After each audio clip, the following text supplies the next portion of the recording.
May is pretty packed. I wish I may. May is the way, the only way. Till death do us part, May. Absolutely. Yeah, the fucking stroke, seizure, and a jerk off moment right there, all in one. Speaking of San Marcos, don't forget the only dine-in Mexican restaurant that we like to go to, 2301 Southwest 59th Street in Oklahoma City, Oklahoma. Give them a call. Let them know. Tell them Zach sent you, and Zach will personally hand off the 25% gift certificate. You can sit there and have lunch with Zach. $5 margaritas on Wednesdays. And don't forget, it's the only dine-in restaurant of the Cine-Men movie podcast. Ed goes there.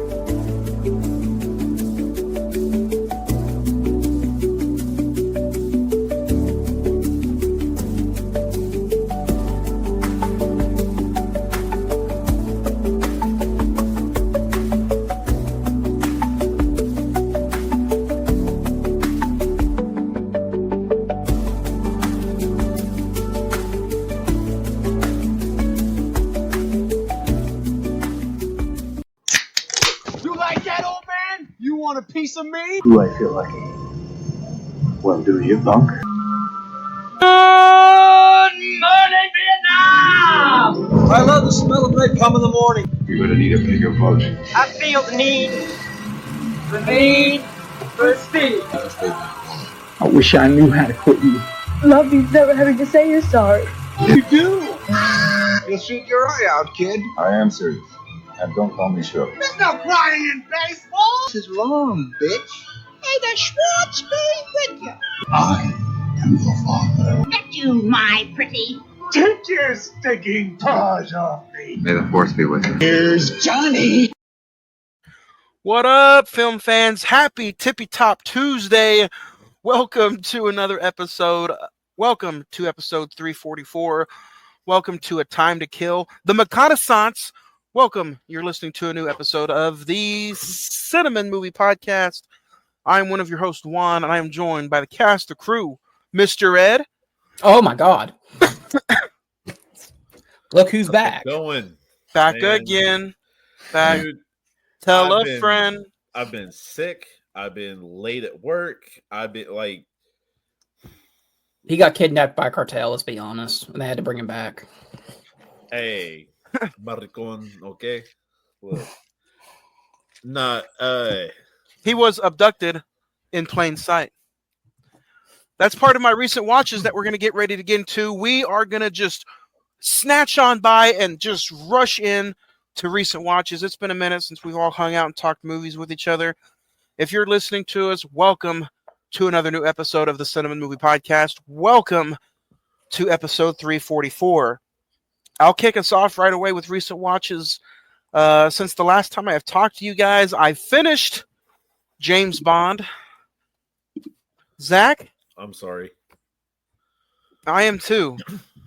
The franchise is so up and down. Yep. I'm going to get so much flack for this, but I think I enjoy the 10 Fast and Furious movies more than I do the 24 James Bond movies. I mean, at least that's, going up, and it Has a director. plunged. Yeah. The greatest James Bond movie of all time. Do you guys know what I'm going to say? Casino Royale. Zach, you going to take a guess? Either that or Skyfall. No Time to Die. I was about to say that too. Yeah, one of the correct ones, yeah. No Time to Die is just so captivating, and it pulls everything together like no James Bond movie ever has, and it has just a perfect ending for a character that I've ever seen in motion picture history. So, well, let me ask: do you like? I agree with you. It does pull the strings together and make a good, awesome finale. But do you like it because of like the movie, or like we have like a good memory of like reviewing it because it took hell and ever to get to it? That's true. There is a good memory to that episode because it's kind of taken the Batman 2 effect right now. Oh, yeah. But it was a good fond memory of an episode, and the rewatch was phenomenal. I went on a Nicole Kidman watch for some reason. I checked out Baby Girl and Batman Forever. R.I.P. Val Kilmer. Yeah. You guys talked about that on the show yet? He died after last Tuesday, so I don't think we got to. Yeah. I did watch Mufasa. Not bad. It's not bad. I really enjoyed Mufasa. Dude, So- I've got to say, like, the only thing I didn't enjoy is just very, very end of it where they had to put, like, They had to put the scar on the lion. Face, yeah. no, that was perfectly fine. I understand going into from, the prequel to the original 100% good with it. But you had to include some cast members that I'm just like, it's unnecessary. Timon and Yeah. Pumbaa. No, that was fine. That was great. They were No, fine. I know who you're talking about. Yeah. Who? But- Tell me. Who? Exactly. Who? No, for real. I don't know. Who? Was it Didn't do anything into Beyonce's kid? the live action. No. So it's just like, okay, I get it, but like, how much stake do they own for them just to be like, well, now you're gonna put my kid like? Well, that's a lot of beef, dude. A lot of steak. No, it just is. It's overwhelmingly just old. Well, I mean, I will say, like I said on the show, I did not have a rage stroke when I walked out of the theater from seeing that. So it's a win in my book. Have you seen Snow White? Yes. I know you have. Okay, let me ask you this, because we went to go see it together, us and two guests. I did not mind it. I liked it. I didn't hate it. It was good. Yeah, I didn't hate it either. The bad thing about it is the actress doing what she did off set, out of camera. Her wokeness, yes. It's not even just that, but like intentionally just bashing the original. It's my opinion. Don't watch my movie if you don't agree with me. Bro, this could have set you up for 10 years minimum. Minimum 10 years. Well, 2, 3, 5 years down the road, say something about your opinion, and cool. Nobody's gonna flip nothing. You're gonna be, who you are now, and you've got bull. My biggest thing about it is, and I get why they did this, and you can really thank Peter Dinklage for doing this. But why were the 7 dwarves CGI creations? You could have got like no. Take that back about Mr. Dinklage. He drinks, he knows things, and he gets busy with the ladies. Okay. So also, hold on. Weren't they motion capture? They weren't CGI. No, I think they were all CGI because there was an actor for every individual dwarf. They were motion capture CGI creations. I guess. Okay. But the thing is this. It's because of Rachel Zegler. She did not want. She apparently has a fear of little people, so she didn't want to work with little people. The thing was to do that, bro. The thing is what's messed up enough that they did it and complied. B didn't say, well, the story, right? She meets these 7 dudes.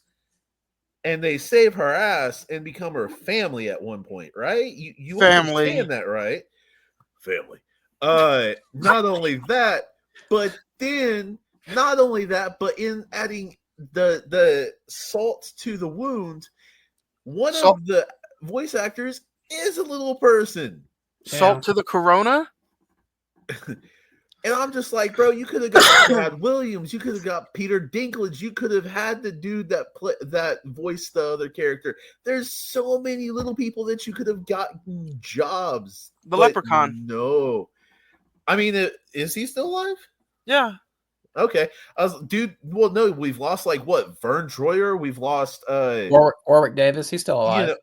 Warwick Davis would have been an awesome one for Doc, I think. But. Dude, where's we gold? There was so many different potential options right there that they could have gone with, but instead they bowed down to her, and all of a sudden, I didn't mean for my recent watch to bring up a Snow White Civil War here. Oh no, that's my bad. I'm sorry. But no, I think we can all agree.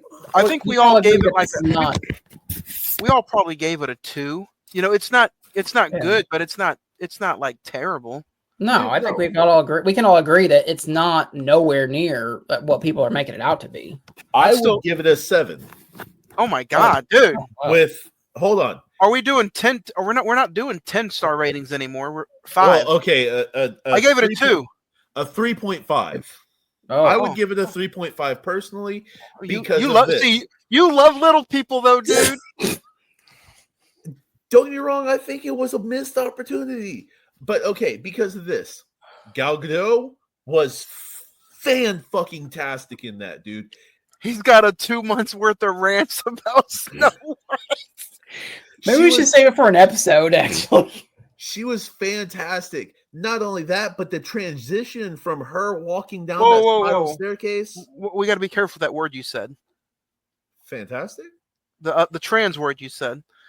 The Transition. Boy, the transition of her walking down the staircase and going into the form of the Wicked Witch was bomb.com. Like, that shit was badass. The apple, pretty cool looking. It was kind of weird, but pretty cool. The whole change. You're not cool. You're not cool. I spit in the face of people who. No, I'm just kidding. But the 7 characters that they did live action bring in instead of the 7 dwarves to go ahead and be that in between, basically, that we're the king's men and we don't know the king though. Even though Zach liked it, I bet Zach, when the scene popped up with Snow White and the prince was gonna like try to have her escape, it felt like a Shrek movie, didn't it? yeah, Dude, kind of. When you think about when he said that, bro. No. That girl's haircut the whole damn time reminded you of Shrek movies. She was Lord Farquaad hardcore on that. Yeah, out of everything that is a problem, like the biggest thing is Rachel Zegler's hair. It is horrendous. Like they could have done so many things with that, but no. She might as well have been like, several of you may die, but that is a price I'm willing to pay. I'm gonna finish it off. Then we can get to Zach. I had the niche to watch Napoleon Dynamite. Oh, stupid! That has to be a movie we talk about this year. Yeah, bro, like has to be. Yeah, fucking Napoleon Dynamite, super bad. Like, and then last week, if you watch last week's episode, Companion was a fantastic watch. Great movie. It's my first 5-star movie of the year, so go check it out. And then I finished it off with Den of Thieves 1 and 2. What was the recommendation, or what was the requirements that it met to become a 5-star? It was on the edge of your seat. Okay. It was not long but sweet. Okay.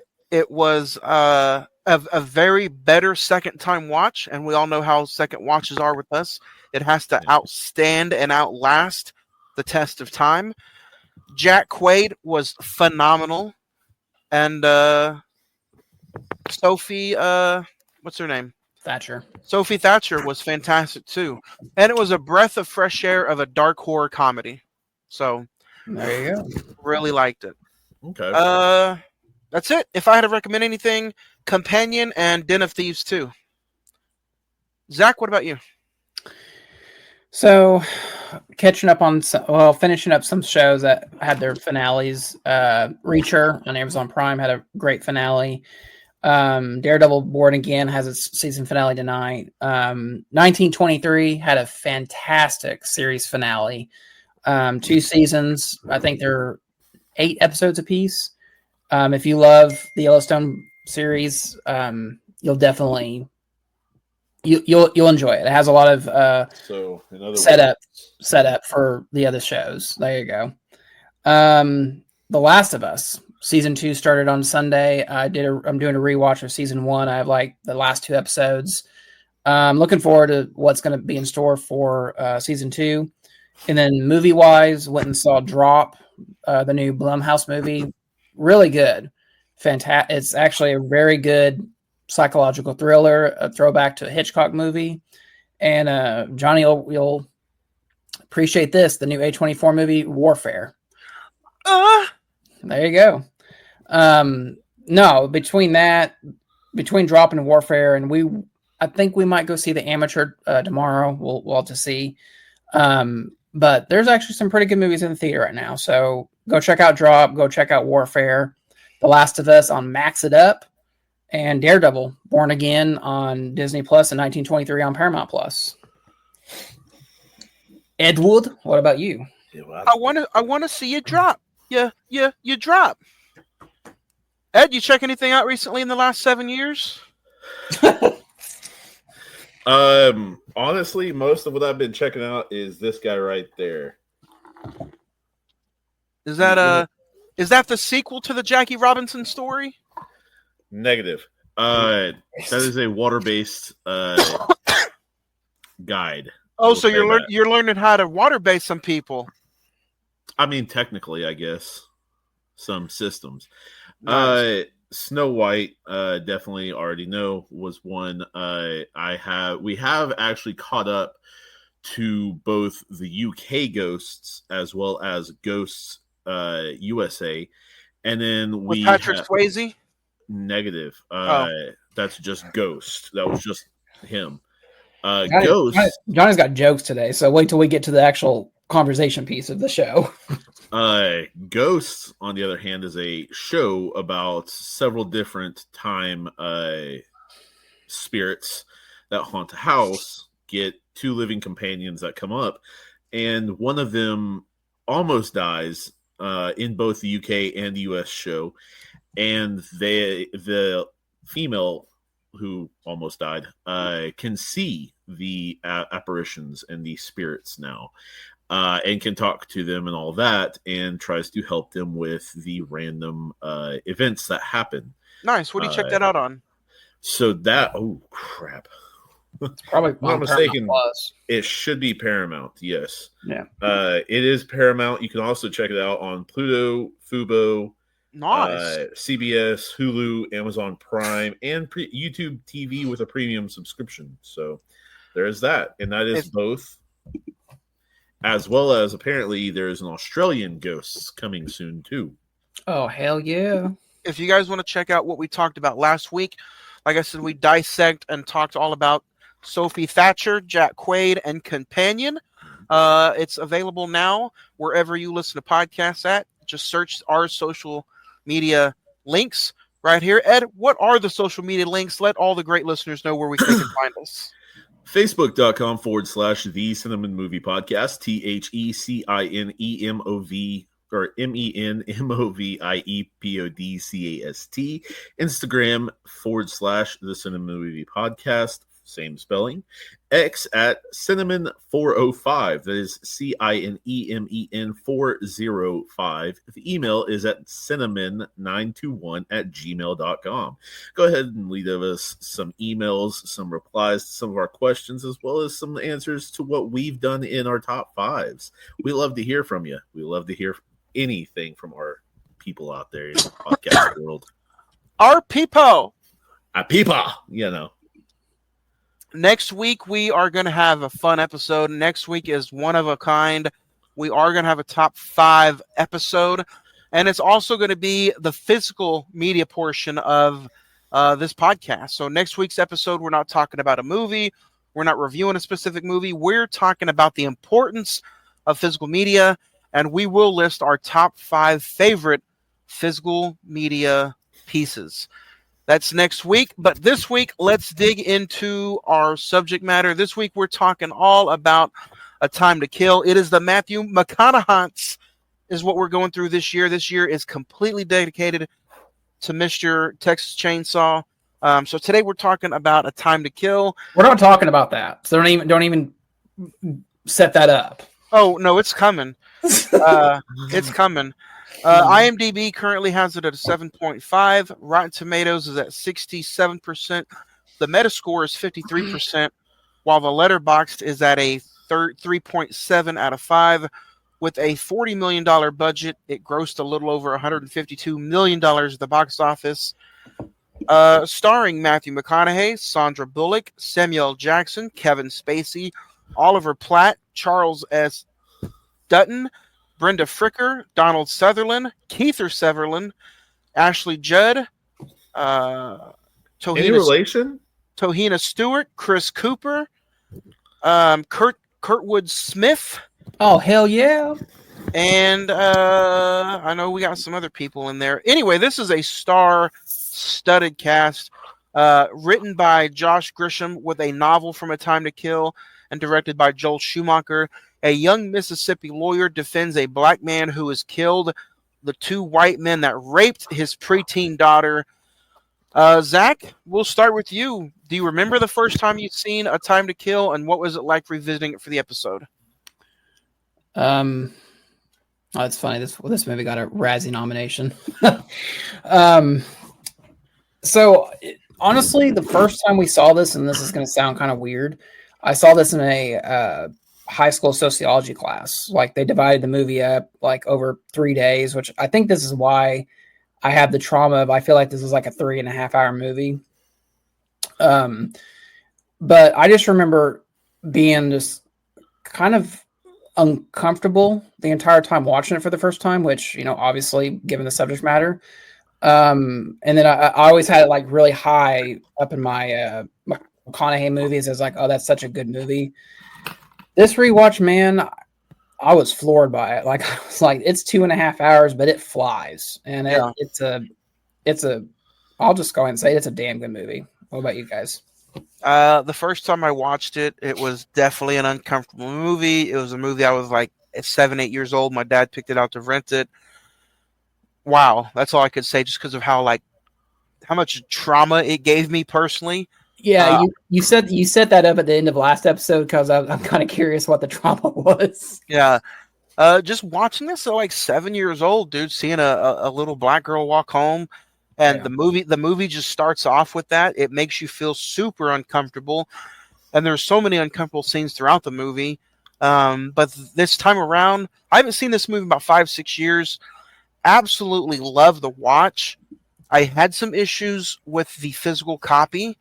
And I talked to Jay about it. Jay said he had the same thing when he watched it digitally. The audio soundtrack to this movie is so small. I had to turn it up to like 70. And that was with the sound bar because the soundtrack was just so low. I don't know if you guys had the same issues, but movie-wise, fantastic movie. Had no issues with it. Almost a perfect courtroom drama, and the star-studded cast was all right. So, first time I've ever seen it, for that matter. Nice. Was just the other day. It's kind of one of those movies that hits on a lot of topics that unfortunately is still coming to this day, or continuing to this day. There are unfortunately people out there who don't, drunk or not. I've never been drunk enough to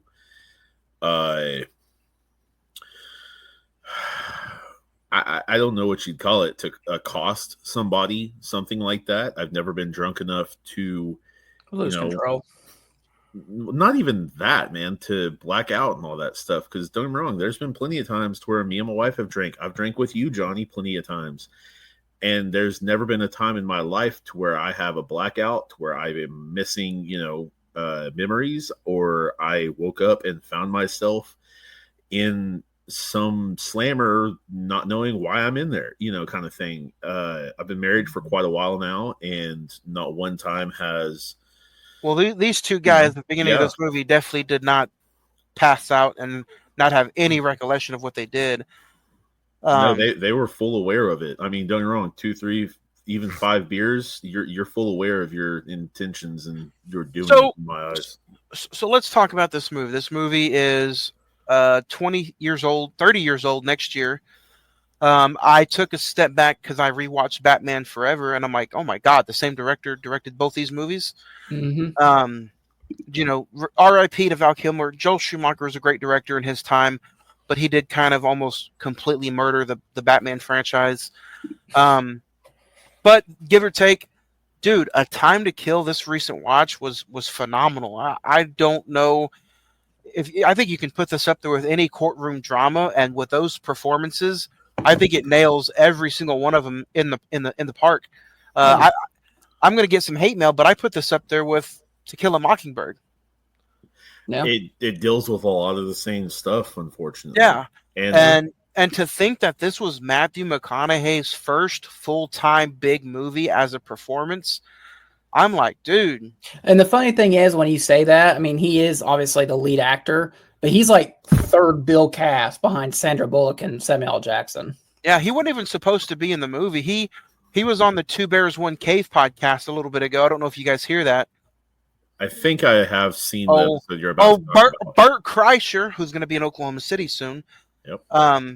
So anyway, he was on their podcast a few weeks ago, and he was like, dude, I signed up and I was trying to be one of the Klan members, and and long story short, the person they had for the lead backed out because Sandra Bullock's name was on there. They're like, I don't want to kind of say play second fiddle to Sandra Bullock, and he was, he got that part by mistake because Joel Schumacher had so much respect for him. So this could have been a completely different movie if things didn't turn up the way they turned up. So, and speaking of turning up, Matthew McConaughey rocked his socks off in this movie.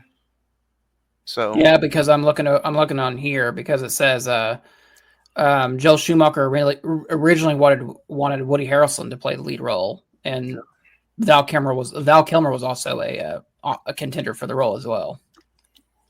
So, if I'm not mistaken, he was saying that there was 100 roles or scripts that he had read, and he had 99 no's and 1 yes. Yeah. And then after this, he had 99 yeses and 1 no for that. Well, I think this is the role that, if I'm not mistaken, he almost got Titanic. Jack's role. He says that this is the role that "quote unquote" made him famous. Well, in the Bert Kreischer podcast, he does say all that was complete lies for the Titanic. He said he was never in lining for the Titanic at all. He auditioned for it, though, right? He auditioned for it, but he was never in line for it. Yeah, he knew from the get-go that it was always going to be Leo, and his agent just was like, "You should just do it just in case." I'm going down with the ship. All right. You go, like, the fuck? He freezes like this. He goes down. It'd be cool if you'd scoot over off that door just a little bit, Rose. I'd be a lot less cooler if you did. Yeah, like, he has his cowboy hat on and everything. He just goes and he's like holding it and he's sinking down. Right. It's weird. He has the Texas symbol on his fingers as he's going down in the water. Like the. But I mean, like one of your Longhorns. And going back to A Time to Kill, I was super surprised how these two names in this movie was for me, and that's Oliver Platt was phenomenal, and Kevin Spacey.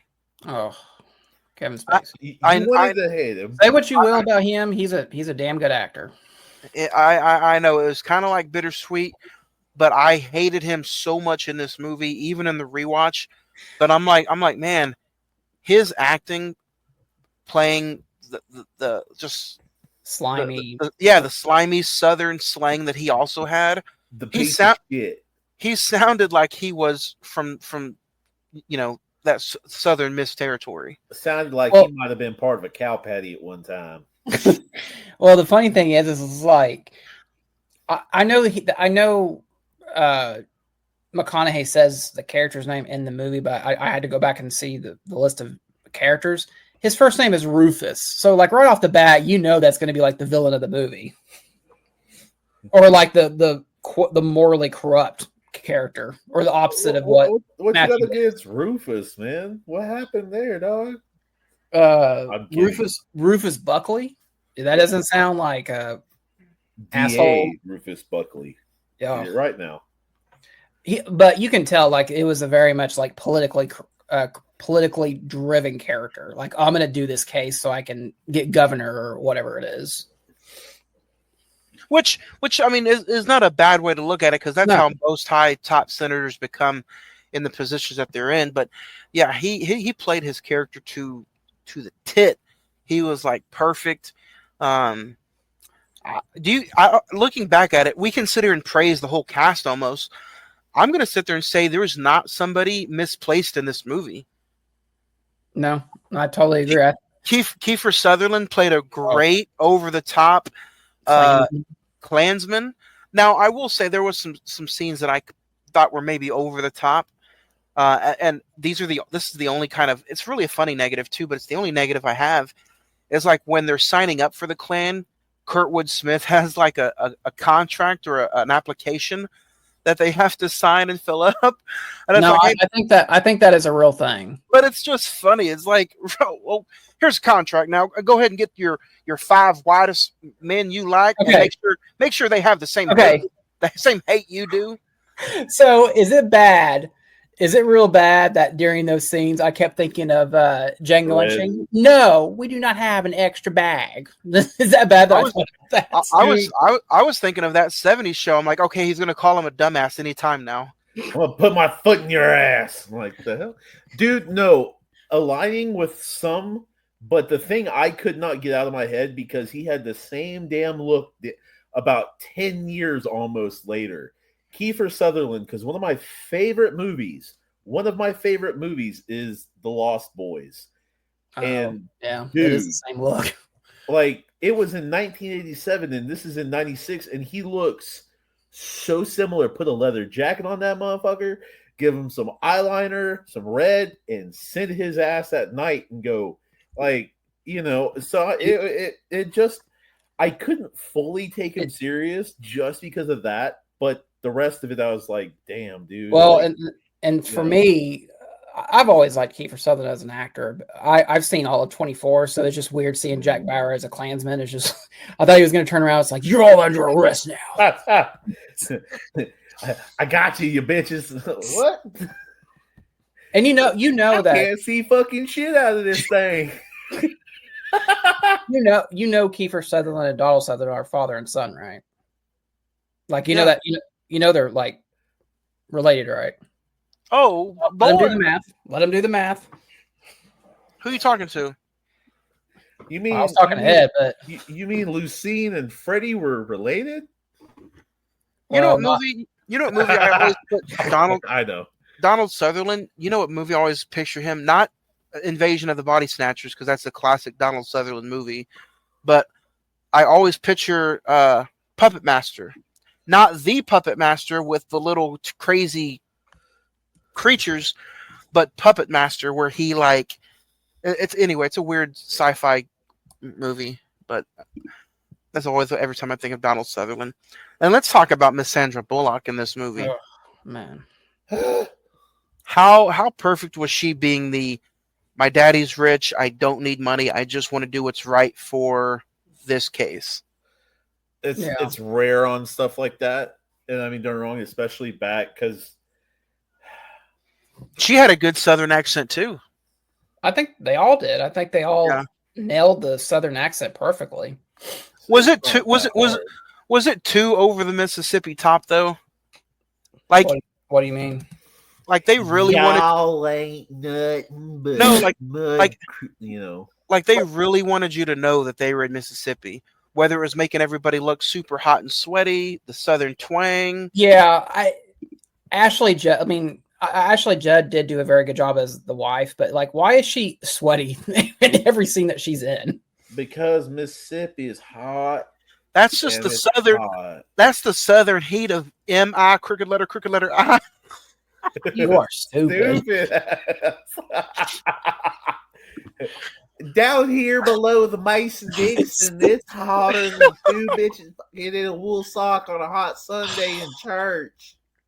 But that shows you that the state of Mississippi or this town is just as important of a character as any of the other live action characters in the movie. Oh, it definitely is, because the whole thing of McConaughey trying to get like relocation for the trial, that's huge. See, I was gonna go ahead and point on that because he wanted to move it to where it would be more of a favorable case. But the thing is the judge, Patrick McGoohan, was like, yeah, no, we're good where we are, brother. Sorry. Yeah. It happens. And it's like, okay, don't get me wrong. I understand murder's bad. I get it. You know what I mean?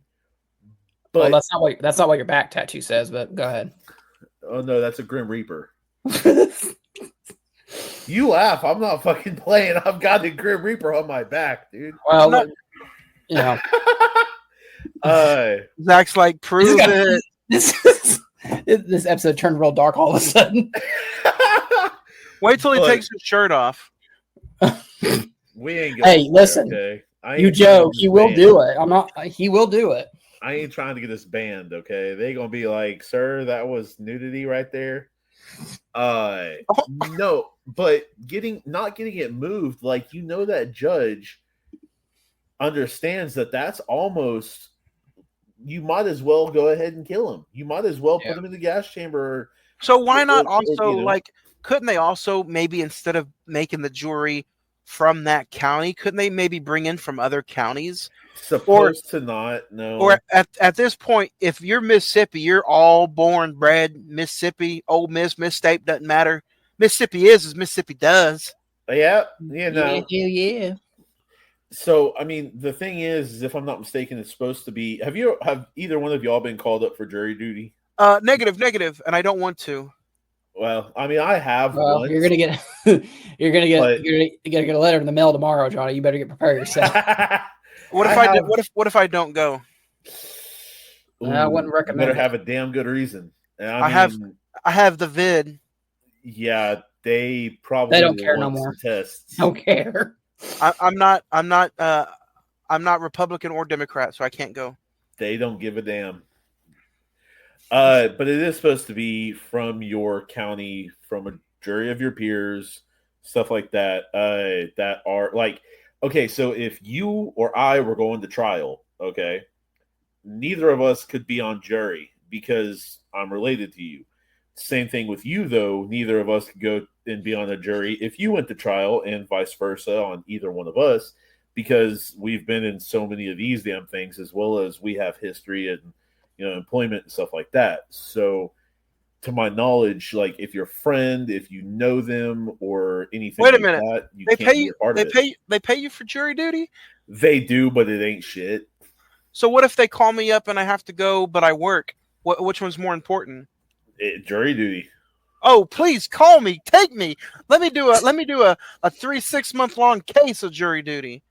That's the funny thing. Like every time someone says, "I hope when they get jury duty," it's like, "Oh, I hope it's on a murder trial that's going to last for 3 years or something like that." I mean, come on, please. But yeah, and I mean, honestly, legally, your job can't fire you. Your job can't do shit about it. No. Legally. Yeah, legally they can't do nothing about that. I mean, I mean, don't get me wrong. I was there whenever I did go. Jury duty. I just gone like 4 years ago, and 3 years ago. And it was basically a go up there, sit up there for 3 hours, and you're in a room, and literally, well, no, it's a hurry up and wait kind of scenario, because you go in the courtrooms, they send you up to a certain place, you wait there, you're with like 100 other people, and you get cycled through, and then they put you in different rooms, and basically my whole room got taken and let out onto an alley, and was like, y'all can go home. Here's this. We're going to go ahead and send a letter to the place that, or a check to your place of residence, and go from there. And I think the check was only like $38 or something like that. Oh my God, that's not even enough for a Caniac combo. I mean, shit, anymore, no. Getting too damn high on that chicken, But I also have to point out the Chris Cooper, the guy who played the deputy. Yeah, I enjoyed Chris Cooper a lot. He's Deputy like Dwayne. Chris Cooper. Zach, correct me if I'm wrong, but he reminds me a lot of like Barry Pepper. Like he's in a bunch of movies, you don't know who he is really, but every time you see him, he just nails everything he does. Yeah, I agree. He's in a bunch of stuff. Like it's kind of insane. So he's a construction worker. No, he reminds me a lot. He's on the same level of like J.K. Simmons, where it's just like, oh yeah, I didn't know he was in this. I recognize that motherfucker. It's not Wednesday, sir. He ate her too. That was so random. I I don't know when the next time we'll talk about Chris Cooper again, but what's maybe a fond memory or movie you guys have of good old Chris Cooper? Oh, CC. That's what I call him on the side when we're hanging out drinking. Oh, are you gonna go meet up with him after this? Honestly, we have a meeting next week. He was going to ask me about a new role he's doing. He wanted me to put my 2 cents in on it. I'm sure.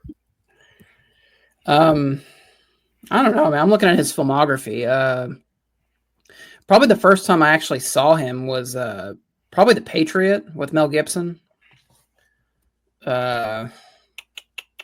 Seabiscuit's good. The Town is really good. Oh, Remember Me, the Robert Pattinson movie? I think that's he was the dad, right? Yeah, that's an underrated movie. That is an underrated movie. I'm glad you brought that up.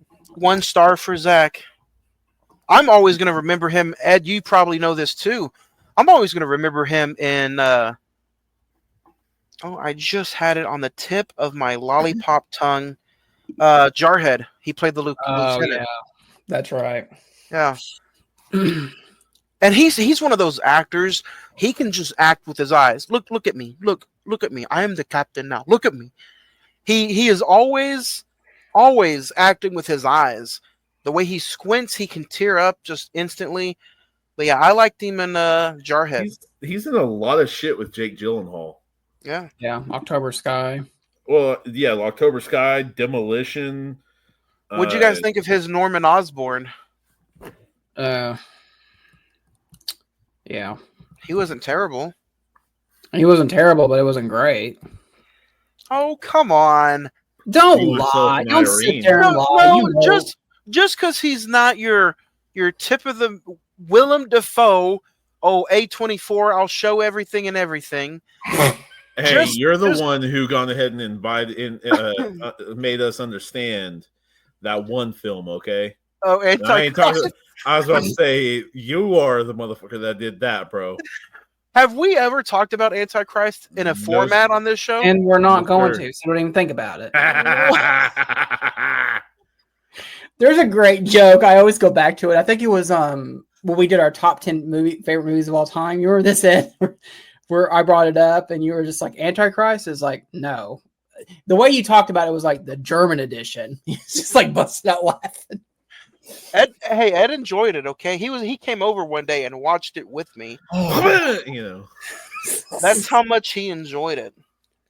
So you enjoyed seeing the Nosferatu, is what you're saying? 9.5 out of 10, sir. I'm not using the star scale either. That was my star rating. Anyway, enough talk about Defoeism. I will say, like, this movie is like very.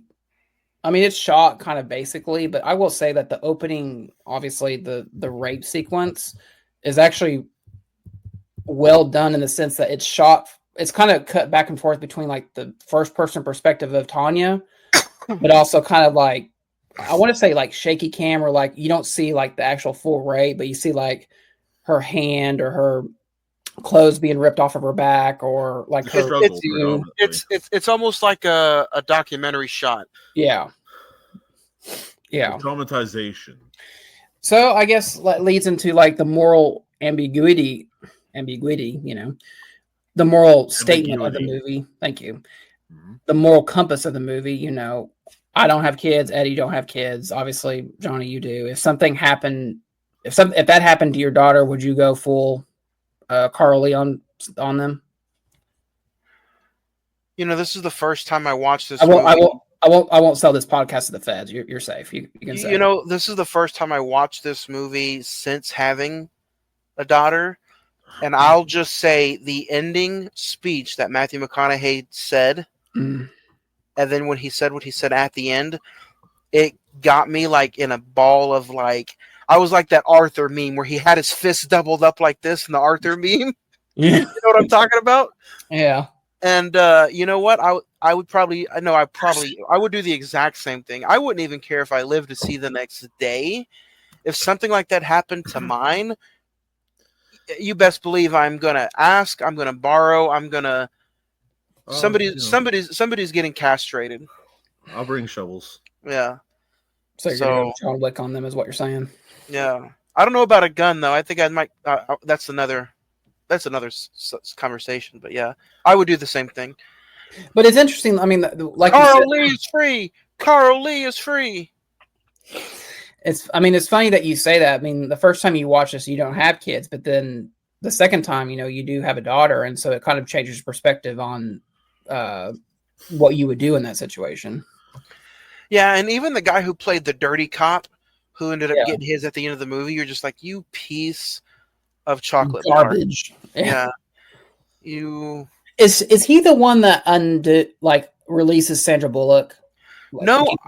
Does that guy ever come back into play? No, I couldn't figure out who that was. He gets killed after that.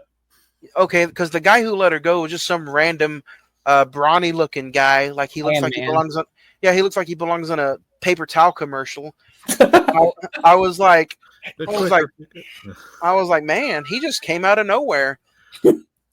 Is that Keanu Reeves from Speed?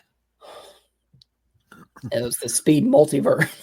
Speaking of, I got Speed 2 Cruise Control. Oh. The one where they're on a boat. I'm on a boat. You know what? No. We're not gonna get into that. Go ahead. Mother boat. Let's talk about Oliver Platt, because I really enjoyed him in this movie, and I don't know, again, kind of just like Chris Cooper, when we'll probably talk about him again. Oliver Platt to me is a very underrated actor. Absolutely. I enjoy him a lot. His recent work in The Bear is phenomenal. Yeah. But guys, he's in some stuff that, like, back in the 90s, you're just like, that movie may not have survived if he wasn't in it. Lake Placid. Have you guys seen Ready to Rumble with David Arquette, where they go hop on and try to be WCW wrestlers? No. And Oliver Platt plays the king, and he's trying to get the belt from DDP and Goldberg and all them. No? Ready to Rumble?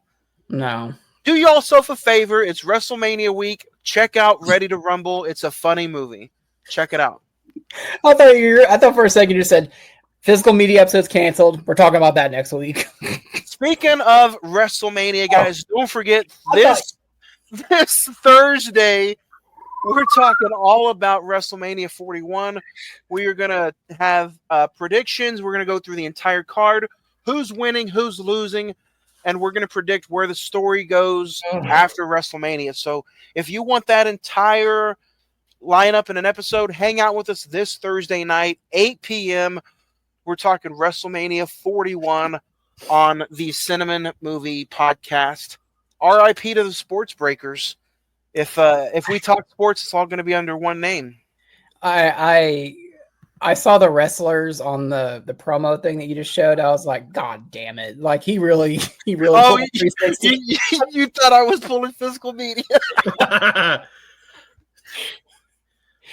Oh, physical media. I just came back. You don't want me to go away so soon. Physical media is my jam. That's gonna be a fun conversation next week. You thought he was about to yeet that shit out of here. So you mentioned it just a minute ago. When he does the closing statements, and he kind of basically he tells Tanya's story all over again, but he says, like, now just imagine that as being a white girl. I think, I'm as sad as that is to say, I think it just changed the jurors' opinion on how they're going to vote on that. In a lot of ways, I get the premise of it, like towards the movie, towards the town folk, towards the jurors, towards, I get that part. What I don't get is why. You know what I mean? Even in real life, I don't get why. Yeah.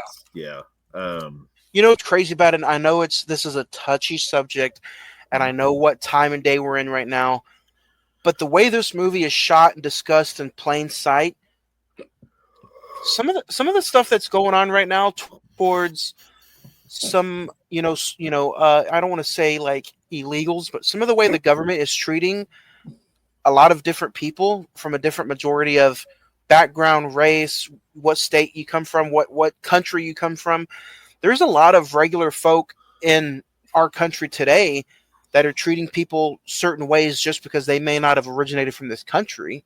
or at least they may not have been thinking. It's like, dude, like Ed said, here we are 30 some odd years later, 40, 50, and it's like the man in charge is still making us think certain ways, like it's kind of upsetting all these years later.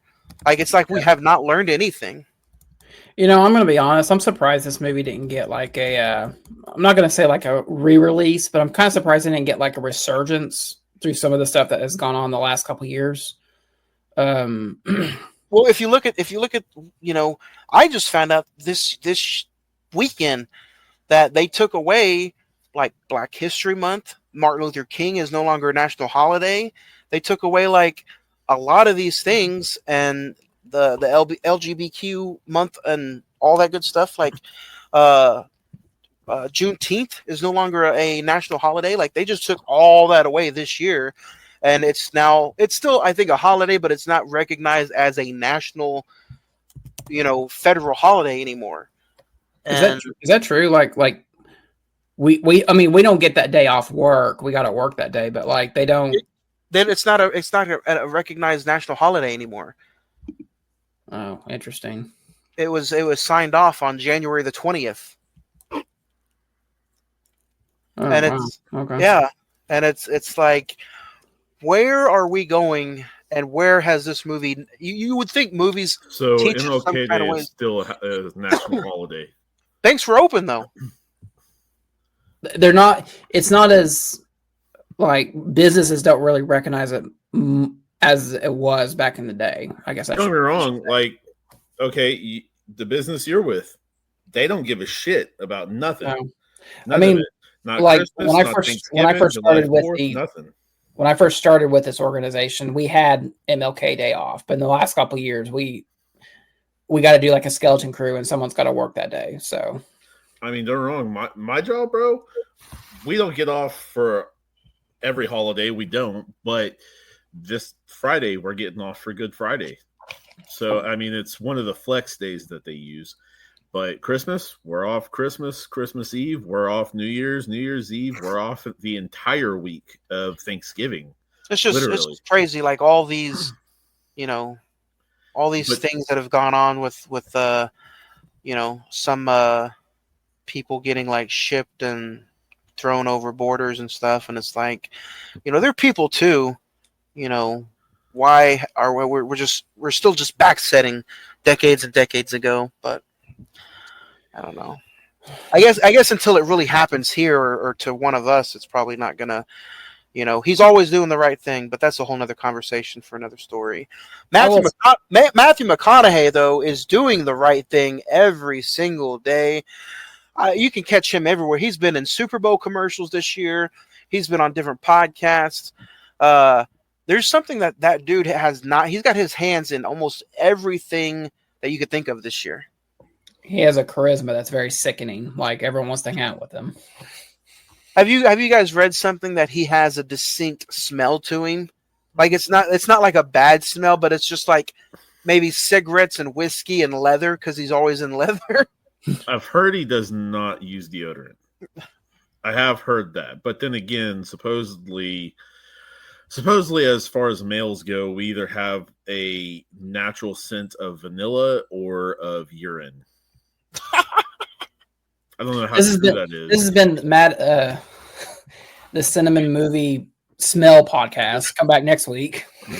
There are a lot of people that actually swear that you can use a lemon as deodorant. I have heard that he has so much money, like he could retire from acting. Like he would not have to act ever again. But I have heard that. Did you see who was it? I think Glenn Powell was in the media last week or the week before, and I guess they were talking about how close those two are. And they were like, "Yeah, you're at every Texas Longhorn game too." And Glenn Powell's like, "Yeah, I'm there every Saturday." And they're like, "But the camera never focuses on you. It's just always on Matthew McConaughey." Yeah, see, he literally says that he doesn't wear and hasn't for over 20 years. That a man should smell like a man. and that that sounds like the most McConaughey thing that I've ever heard.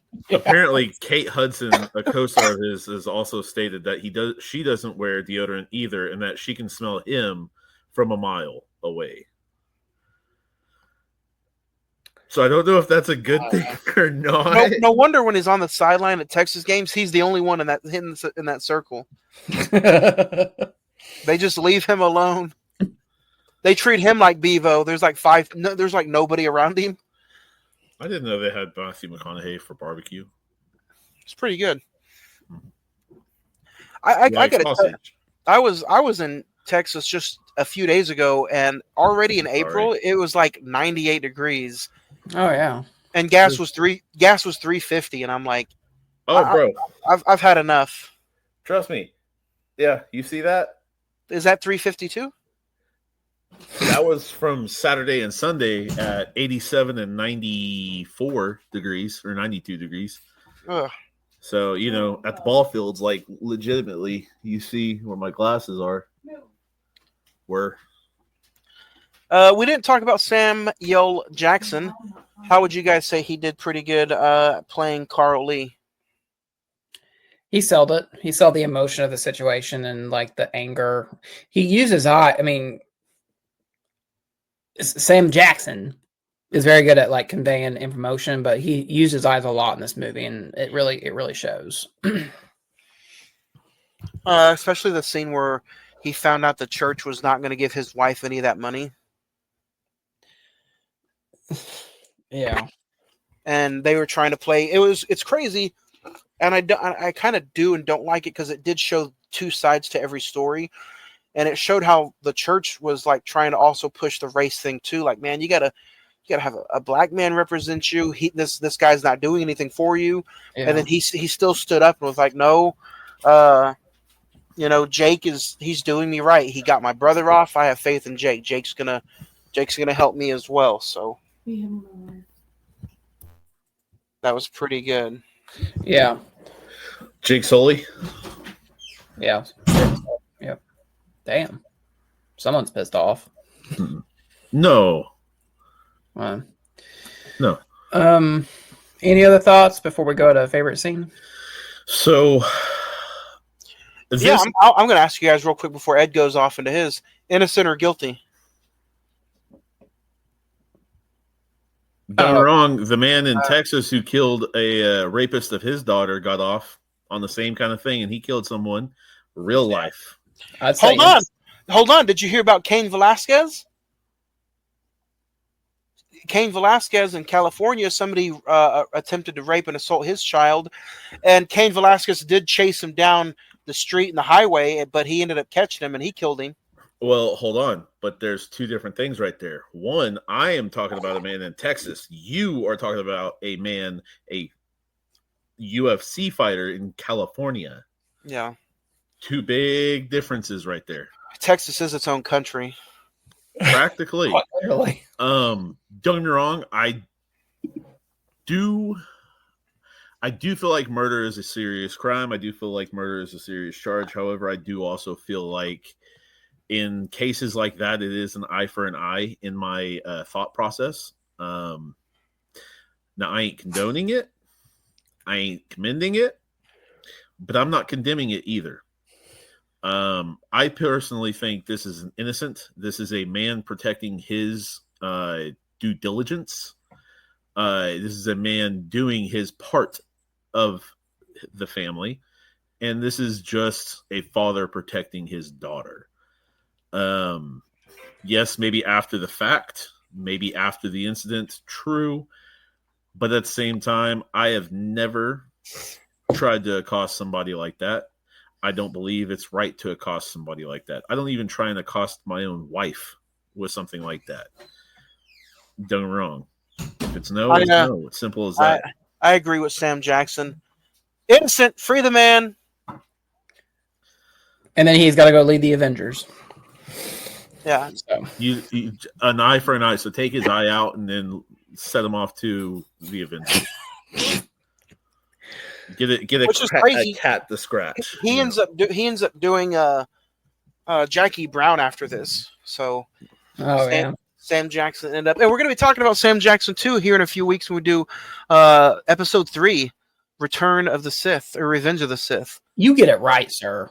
So that should be fun. You just We're also going to talk about Hayden Christensen and how so many people butchered him then and thought he was one of the worst things about the Star Wars prequels, and now they're like, "No, we love you. We want you back. You're amazing in Obi-Wan."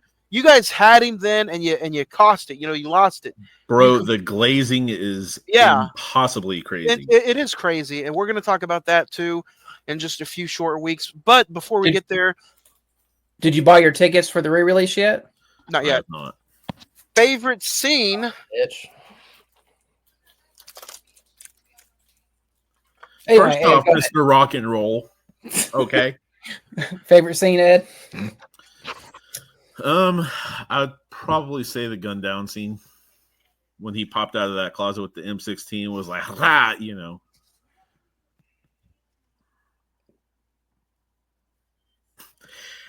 Dances with Wolves, huh? Kevin Costner.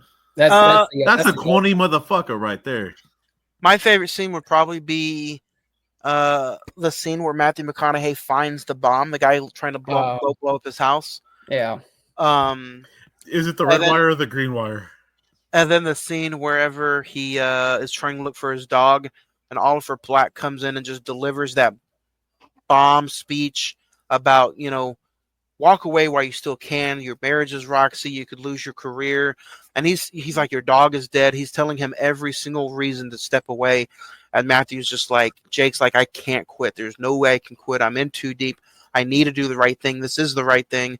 And then the ending speech where Matthew McConaughey is just like, now open your eyes and picture if she was a white girl. So, which I believe that was a Kanye West line too in one of his songs, but I don't know. Yeah. Zach, what about you? Oh, damn. You took all the good ones, Johnny. Shit. He said, get down, girl. Go ahead, get down in that song as well. So, the bomb scene was really good when he busts out the house, just like about to get his revenge. Matthew gets his revenge. The closing statement from Jacob was really good. And honestly, we didn't talk about this, and I thought it did bring a little bit of levity and kind of like hopefulness maybe to the world. Was the ending when they go to the barbecue, and granted they're only white people there, but when Hannah and Tanya meet, it's like, you know what? Maybe we're not doomed to destroy each other. Maybe we can figure this out. It brought a little bit of hope at the end of the movie. So, overall, I didn't know how this movie was going to take into effect talking about it so many years later, but I have to say, like, this was an enjoyable rewatch. The cast was phenomenal. I believe it was star-studded, to say nonetheless.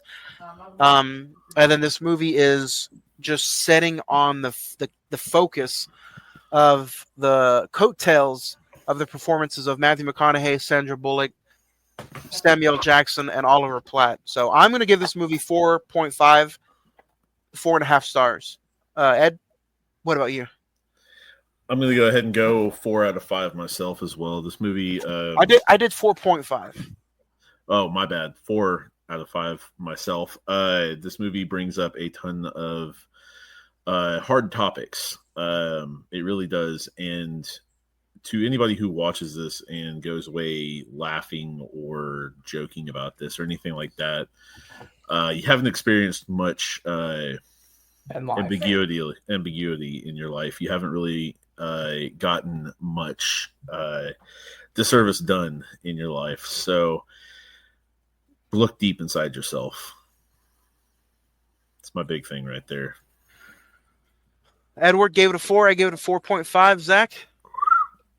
I guess I'll go to the top. I'm going to give it a 5 out of 5. I think this is one of McConaughey's best movies, and it's when you said it was turning 30 years old next year, I was like, wow, that's kind of shocking, to be honest. But yeah, it's when we rank our McConaughey movies later this year, this will definitely have a place in that list. So busy week. We're already on the second episode of April. Like I said, Thursday, don't forget WrestleMania predictions. We don't know who's going to come in yet. We don't know who's going to stop by. Hell, I might do the show by myself. No, I'm just messing with you. Somebody's going to come by. It's going to be fun. Hang out with us Thursday night, 8 p.m. NXT is going on live right now on the CW. Monday Night Raw was last week, so WrestleMania week is definitely in full swing. Next Tuesday, we're talking the importance of physical media, why we need it, do we need it, and how much of it do we have, and how much longer are we going to get to enjoy it for. So next week's conversation will definitely be pretty fun. And then we end the month with Sinners, the new Michael B. Jordan movie, which hits theaters this weekend. So go check it out. Guys, before we put a final nail in the coffin for A Time to Kill, anything you guys want to bring up before we get out of here? I'm feeling oozy. I got a 17th coming on. I got Dirty taking the whole thing right there. Man, I might be a genius in the sky after it's all done. You know what I mean? Like Zach, what about you? He don't know what the fuck I was talking about just now. No, I'm just gonna say, go check out the movie. Go buy it. You can get it anywhere where Blu-rays or DVDs are sold. You could probably get it like for $3 at half price books. So go check it out. But it's not even streaming anywhere. No, and that was the crazy thing. I'm surprised that this is is Warner Brothers, so I thought it would at least be on Max, but it's not. The thing is this motherfucker over here is like, I ain't never seen some ghetto shit like that in my entire life. Blu-rays and DVDs, gotta step it up to 4K, bro. I don't know what Johnny's gonna do next week. Look at that blockbuster behind him. I'm telling you, that family video. Woo! Bring your family, because I am the video. I bet you are. But I think that's going to be it, guys. If anybody wants to hang out, join us WrestleMania Thursday. We're going to be talking about WrestleMania on Thursday. Next week, we'll see you for a new episode of Physical Media, another new episode of the Cine-Men Movie Podcast. Okay, bye. Yeet. Hook 'em. Yeet.